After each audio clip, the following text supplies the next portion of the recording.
Hello friends, success Neeraj के इस YouTube channel पर आप सभी का स्वागत है। आज के इस वीडियो में हम साइंस के मोस्ट इम्पोर्टेंट क्वेश्चन के बारे में चर्चा करेंगे जो एग्ज़ाम की दृष्टि से काफ़ी महत्वपूर्ण है और अक्सर एग्ज़ाम में पूछे जाते हैं। इसमें केवल साइंस के ही प्रश्न होंगे, मिसलेनियस, फिजिक्स, केमिस्ट्री, बायो के। तो इसमें से चलिए फ्रेंड्स, आप इसको रिविज़न के तौर पर लीजिएगा और देखते रहिए। ये जो है क्वेश्चन प्रीवियस ईयर है, ठीक है, और मॉडल सेट प्रैक्टिस बनाया गया है।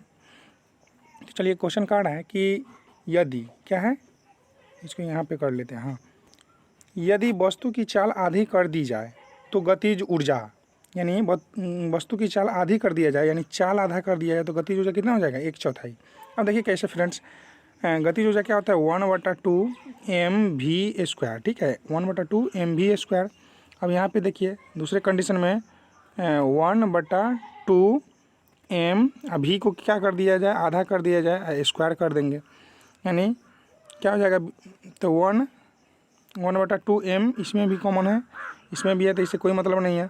इसको आधे कर जाए तो 1/4 नहीं हो जाएगा, यहाँ पे देख लीजिए 1/4 हो जाएगा, यानी 2 का स्क्वायर करेंगे तो 4, तो 1/4 हो जाएगा। इसके अपेक्षा कितना गुना हो जाएगा, 1/4, तो 1/4 हो जाएगा। इसमें जगह ज़्यादा नहीं था इसलिए बढ़िया से उतना नहीं हो पाया है। तो चलिए नेक्स्ट क्वेश्चन है कि जी का मान होता है, जी का मान 9.8 मीटर प्रति सेकेंड स्क्वायर होता है। क्या छोटका जी का मान कितना होता है, 9.8 मीटर प्रति सेकेंड स्क्वायर, मीटर प्रति सेकेंड स्क्वायर। जी के मान में परिवर्तन कब होता है, तो जी का मान देखिए फ्रेंड्स, जी का मान सबसे अधिक कहाँ होता है, ध्रुवों पर, सबसे कम विषुवत रेखा पर। पृथ्वी से ऊपर या नीचे जाने पर जी का मान घट जाता है, ठीक है, ये सब फैक्ट याद कर लीजिएगा।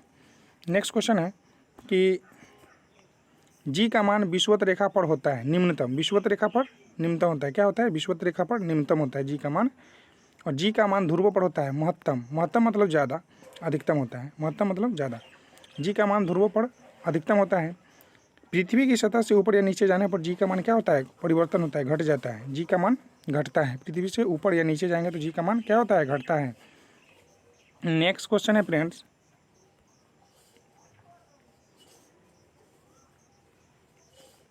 और देखिए यहाँ पे पृथ्वी की घूर्णन गति क्या है, पृथ्वी की घूर्णन गति बढ़ने से जी का मान क्या होता है, तो पृथ्वी की घूर्णन गति बढ़ने से जी का मान कम जाता है और पृथ्वी की घूर्णन गति घटने से जी का मान बढ़ जाता है। चलिए इसमें जी में क्या क्या देख लीजिए फ्रेंड्स, तो धरातल से ऊपर जाएंगे या नीचे आएंगे तो जी का मान क्या होता है, परिवर्तन होता है, यानी घटता है, ठीक है। ध्रुवों पर पृथ्वी के ध्रुवों पर जी का मान अधिकतम होता है, विषुवत रेखा पर निम्नतम होता है, ठीक है। पृथ्वी की घूर्णन गति बढ़ने से जी का मान क्या हो जाता है, घट जाता है, और पृथ्वी की घूर्णन गति घटने से जी का मान बढ़ जाता है। ये फैक्ट याद कर लीजिएगा, बहुत इंपॉर्टेंट है। पृथ्वी के केंद्र पर जी का मान होता है 0, पृथ्वी के केंद्र अगर है तो उस पर जी का मान कितना होगा, 0 होगा। गुरुत्वाकर्षण, इसको गुरुत्वीय त्वरण बोला जाता है। क्या बोला जाता है, गुरुत्वीय त्वरण छोटका जी को बोला जाता है। ये जो है कैपिटल जी, इसको बोला जाता है गुरुत्वीय नियतांक। क्या बोला जाता है, गुरुत्वीय, इसको नियतांक बोला जाता है। नेक्स्ट क्वेश्चन फ्रेंड्स, पृथ्वी के लिए पलायन वेग का मान होता है, तो पृथ्वी के लिए पलायन वेग का मान 11.2 किलोमीटर प्रति सेकेंड होता है, 11.2 किलोमीटर प्रति सेकेंड होता है। अब पलायन वेग होता क्या है, तो किसी वस्तु को पृथ्वी से 11.2 किलोमीटर प्रति सेकेंड के रफ्तार से फेंका जाए तो वो ऊपर ही रह जाएगा, ठीक है, एक निश्चित दूरी तय करने के बाद ऊपर ही रह जाएगा। इसी को पलायन वेग बोला जाता है, ऊपर से नीचे नहीं आएगा। तो इसीलिए पृथ्वी का पलायन वेग का मान कितना है, 11.2 किलोमीटर प्रति सेकेंड। चलिए फ्रेंड्स, सूर्य के लिए पलायन वेग का मान क्या है, 42 किलोमीटर प्रति सेकेंड। उसी प्रकार सूर्य के लिए पलायन वेग का मान क्या है, 42 किलोमीटर प्रति सेकेंड, ठीक है। चंद्रमा के लिए पलायन वेग का मान क्या है, तो 2.37 किलोमीटर प्रति सेकेंड, 2.37 किलोमीटर प्रति सेकेंड, ठीक है। सूर्य के लिए पृथ्वी के लिए पलायन वेग 11.2 किलोमीटर प्रति सेकेंड, सूर्य के लिए कितना है, 42 किलोमीटर प्रति सेकेंड, और चंद्रमा के लिए 2.37 किलोमीटर प्रति सेकेंड। नेक्स्ट क्वेश्चन है फ्रेंड्स, पृथ्वी की सतह से ऊपर जाने पर वायुमंडलीय दाब कम हो जाता है, पृथ्वी की सतह से ऊपर जाने पर वायुमंडलीय दाब कम हो जाता है, ठीक है फ्रेंड्स। इसी कारण पहाड़ों पर खाना जल्दी क्या होता है, पक जाता है। नेक्स्ट क्वेश्चन,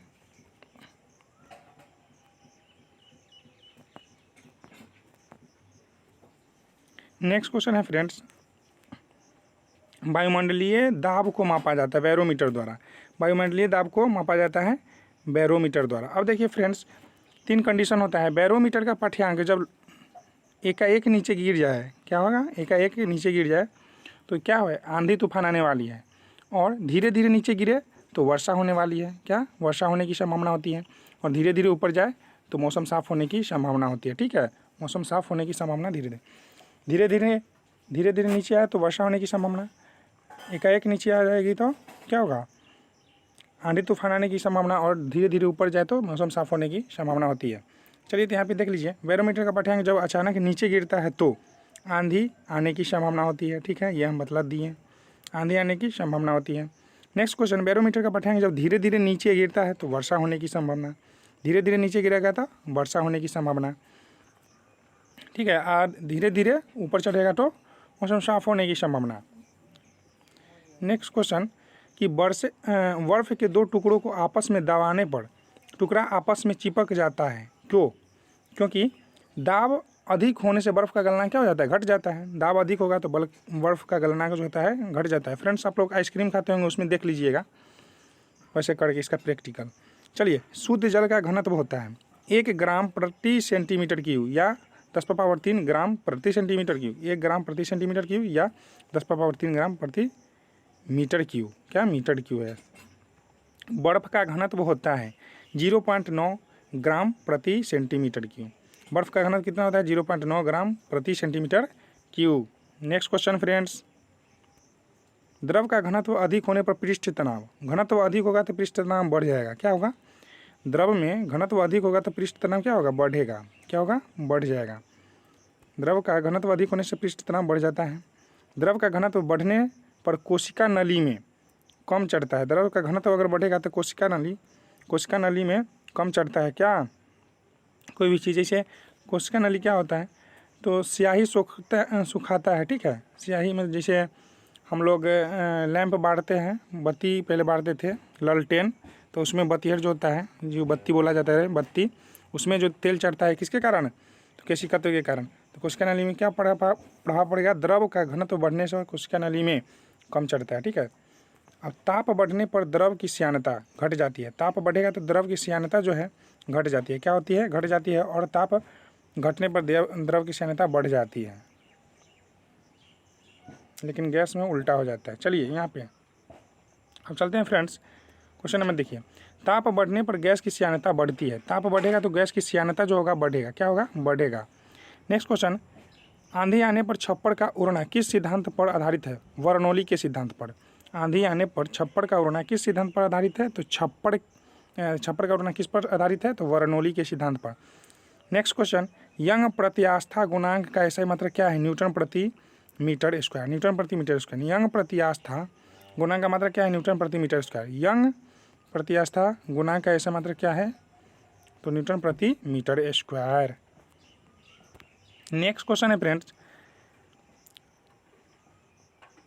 यंग प्रत्यास्था गुणांक का बीमा होता है तो ml/1 t square. ml/1 t square. ठीक है, यंग प्रत्यास्था गुणांक का बीमा है। ठीक है, नेक्स्ट क्वेश्चन, झूला झूलते कोई व्यक्ति झूला पर खड़ा हो जाए तो इनका आवर्तकाल जो होता है घट जाता है। झूला का आवर्तकाल घट जाता है। ठीक है, झूला झूलते समय कोई व्यक्ति झूला पर खड़ा हो जाता है तो इनका आवर्तकाल घट जाएगा। यदि झूले पर एक व्यक्ति के स्थान पर 2 व्यक्ति बैठ जाए तो आवर्तकाल अपरिवर्तित रहता है। एक व्यक्ति के स्थान पर 2 व्यक्ति बैठ जाए तो आवर्तकाल अपरिवर्तित रहेगा। वायु में ध्वनि तरंगे होती है, वायु में ध्वनि तरंगे अनुदैर्घ्य तरंग होते हैं। डायरेक्ट ये क्वेश्चन घुमा दिया है थोड़ा, तो ध्वनि तरंगे जो है अनुदैर्घ्य रहते हैं और प्रकाश जो है अनुप्रस्थ तरंग है। ठीक है, लड़का को बुड़बक बढ़ा रहा है ये क्वेश्चन मार्क। चलिए, ये कहाँ लपक जाता है। चलिए नेक्स्ट क्वेश्चन है फ्रेंड्स, कि ध्वनि का वेग ज़्यादा होता है। ध्वनि का वेग ज़्यादा होता है। तो ध्वनि का वेग ज़्यादा होता है इस्पात में यानी ठोस में, इस्पात में यानी ठोस में, और उसके बाद द्रव में, उसके बाद गैस में, उसके बाद द्रव में होता है, द्रव में, और उसके बाद किस में होगा, गैस में। ठीक है, ध्वनि का वेग सबसे अधिक ठोस में, उसके बाद द्रव में, उसके बाद गैस में। नेक्स्ट क्वेश्चन, प्रसरव तरंगे की आवृत्ति होती है 20,000 हर्ट्ज से अधिक। प्रसरव तरंगे की आवृत्ति होती है 20,000 हर्ट्ज से अधिक। अब देखिए, एक होता है अश्रव, अश्रव होता है, ठीक है। अश्रव्य एक होता है श्रव्य, एगो पराश्रव्य, ठीक है। ये देख लीजिएगा। तो अश्रव्य जो होता है 20 हर्ट्ज से नीचे, क्या 20 हर्ट्ज से नीचे की ध्वनि को अश्रव्य कहते हैं, जिसको बच्चा सब सुन सकता है। श्रव्य कहते हैं जिसको हम लोग सुनते हैं, यानी 20 हर्ट्ज से लेकर 20,000 हर्ट्ज तक, और 20,000 हर्ट्ज से 20,000 हर्ट्ज से ऊपर की ध्वनि को क्या कहते हैं, पराश्रव्य। इसको कुत्ता बिल्ली चमगादड़ सुनता है। अब देख लीजिए, इसको अश्रव्य को कौन सुनेगा, बच्चा सब सुनता है। श्रव्य को कौन सुनता है, तो हम लोग सुनते हैं। और पराश्रव्य को कौन सुनेगा, तो पराश्रव्य को कुत्ता बिल्ली चमगादड़ सुनता है, ठीक है। पराश्रव्य तरंगों का प्रयोग बहुत जगह किया जाता है। क्वेश्चन आएगा तो बतलाएंगे। अब देखिए यहाँ पे क्वेश्चन आ भी गया। अश्रव्य तरंगे की आवृत्ति होती है 20 हर्ट्ज से कम, बोले थे ना, 20 हर्ट्ज से कम, अश्रव्य के 20 हर्ट्ज से कम। नेक्स्ट क्वेश्चन देखिए, स्पष्ट प्रतिध्वनि सुनने के लिए परावर्तक तल व ध्वनि स्रोतों के बीच न्यूनतम दूरी होनी चाहिए 17 मीटर। स्पष्ट प्रतिध्वनि सुनने के लिए परावर्तक के तल व ध्वनि स्रोतों के बीच न्यूनतम दूरी होना चाहिए 17 मीटर। ध्वनि के वेग का मान सबसे कम होता है गैस में, ध्वनि के वेग का मान सबसे कम होता है गैस में, सबसे अधिक ठोस में, उसके बाद द्रव में, उसके बाद गैस में। वायु में ध्वनि का वेग तापमान के घटने से घटता है, वायु में ध्वनि का वेग तापमान के घटने से घटता है। फ्रेंड्स, ध्वनि का वेग जो होता है तापमान के समानुपाती है, यानी तापमान बढ़ेगा तो ध्वनि का वेग बढ़ेगा, और तापमान घटेगा तो ध्वनि का वेग घटेगा। नेक्स्ट क्वेश्चन है कि 1 किलो कैलोरी ऊष्मा का मान होता है। तो 1 किलो कैलोरी ऊष्मा का मान कितना होता है, तो 4.2 × 10⁻² जूल, 4.2 × 10⁻² जूल के बराबर होता है 1 किलो कैलोरी ऊष्मा का मान। नेक्स्ट क्वेश्चन, मानव शरीर का सामान्य ताप होता है 37 डिग्री सेल्सियस, 98.6 डिग्री फ़ारेनहाइट और 310 डिग्री केल्विन, ठीक है। नेक्स्ट क्वेश्चन, कमरे का सामान्य ताप होता है 27 डिग्री सेल्सियस या 80.6 डिग्री फ़ारेनहाइट, 27 डिग्री सेल्सियस या 80.6 degree Fahrenheit. Next question friends, विशिष्ट ऊष्मा का ऐसा मात्रा क्या है, जूल प्रति किग्रा प्रति केल्विन। विशिष्ट ऊष्मा का ऐसा मात्रा क्या होता है, जूल प्रति किग्रा प्रति केल्विन। नेक्स्ट क्वेश्चन, गुप्त ऊष्मा का ऐसा मात्रा क्या होता है, जूल प्रति किग्रा। गुप्त ऊष्मा का ऐसा मात्रा क्या होता है, तो जूल प्रति किग्रा। नेक्स्ट क्वेश्चन फ्रेंड्स, केल्विन तापमापी में बर्फ़ का गलनांक होता है 373 केल्विन। बर्फ़ का गलनांक कितना होता है, 373 केल्विन, 373 केल्विन। गलनांक क्या होता है फ्रेंड्स, तो जिस ताप पर कोई द्रव जो है क्या होता है, ठोस बन जाता है, उसको गलनांक कहेंगे। सॉरी, गलनांक जो है ना, गलनांक हिमांक जिसको बोला जाता है, ठीक है। हाँ ठीक है बोल लेते हैं।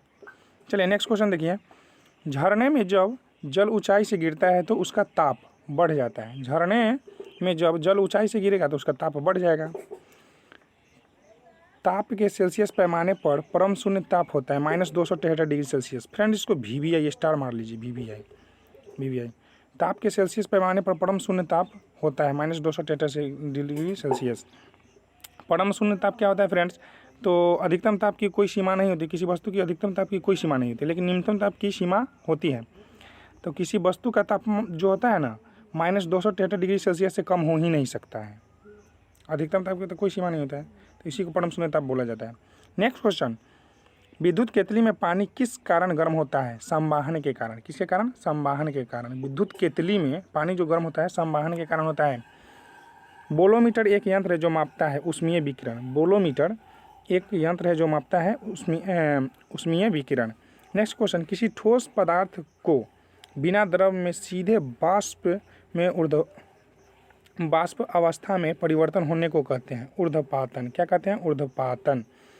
किसी ठोस पदार्थ के बिना द्रव में बदले सीधे वाष्प अवस्था में परिवर्तन होने को क्या कहते हैं, तो ऊर्ध्वपातन। कपूर इसका उदाहरण है फ्रेंड्स, ठीक है। कपूर जो है इस चीज़ का उदाहरण है, कपूर जो है ऊर्ध्वपातन के उदाहरण है। नेक्स्ट क्वेश्चन, जिस ताप पर कोई ठोस पदार्थ ऊष्मा पाकर द्रव में परिकलित हो जाता है उसे कहते हैं गलनांक। अभी जस्ट बतलाए हैं। जिस ताप पर कोई ठोस पदार्थ जो है ऊष्मा पाकर द्रव में परिणित हो जाता है उसको कहते हैं गलनांक। ठीक है। और दूसरा है कि जिस ताप पर कोई द्रव जो है ऊष्मा पाकर वाष्प में बदल जाता है उसको क्वथनांक बोला जाता है। क्या बोला जाता है? क्वथनांक। जैसे कोई भी चीज़ चावल बनाते हैं तो उसमें क्या होता है, उसमें हम क्वथनांक का प्रयोग करते हैं। चावल बनाते हैं तो गर्म करते हैं यानी उबलता है। जिस ताप पर उबलेगा जल उसको क्या बोला जाता है? क्वथनांक। और जिस ताप पर जम जाएगा उसको द्रवणांक चाहे हिमांक। नेक्स्ट क्वेश्चन, द्रव से वाष्प में पदार्थ की अवस्था में परिवर्तन को कहते हैं वाष्प। द्रव से वाष्प में पदार्थ की अवस्था में परिवर्तन को कहते हैं वाष्प। नेक्स्ट क्वेश्चन है फ्रेंड्स, ठोस से द्रव्यों में पदार्थों की अवस्था परिवर्तन को कहते हैं गलन। ठोस से द्रव पदार्थों की अवस्था में परिवर्तन को कहते हैं गलन। दाब बढ़ने से किसी द्रव का क्वथनांक बढ़ेगा। दाब बढ़ने से किसी द्रव का क्वथनांक बढ़ेगा। बहुत वीवीआई क्वेश्चन है कि प्रेशर कुकर में, ये क्वेश्चन घुमा के पूछेगा प्रेशर कुकर में खाना जल्दी क्यों पक जाता है, तो ये जो होगा दाब बढ़ने से द्रव का क्वथनांक बढ़ जाएगा। नेक्स्ट क्वेश्चन, तेज हवा वाली रात्रि में ओस नहीं बनती है क्योंकि वाष्पीकरण की दर तेज हो जाती है। वाष्पीकरण की दर क्या होती है? तेज हो जाती है। नेक्स्ट क्वेश्चन अभी जस्ट बतलाए हैं कपूर वाला और यहाँ पे आ ही गया। ठोस कपूर से कपूर वाष्प बनाने की प्रक्रिया को कहते हैं ऊर्ध्वपातन। ठोस कपूर से कपूर वाष्प बनाने की प्रक्रिया को कहते हैं ऊर्ध्वपातन। क्या कहते हैं? ऊर्ध्वपातन। नेक्स्ट क्वेश्चन, बर्फ के गलन की गुप्त ऊष्मा का मान होता है 80 कैलोरी प्रति ग्राम। 80 कैलोरी प्रति ग्राम। 80 कैलोरी प्रति ग्राम।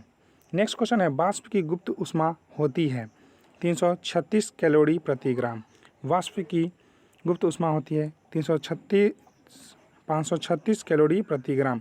नेक्स्ट क्वेश्चन, रेफ्रिजरेटर में थर्मोस्टेट का कार्य है एक समान ताप बनाए रखना। थर्मोस्टेट का कार्य क्या है? एक समान ताप को बनाए रखना। थर्मोस्टेट का कार्य क्या है? एक समान ताप को बनाए रखना। किसी भी उपकरण में इसका यही कार्य है।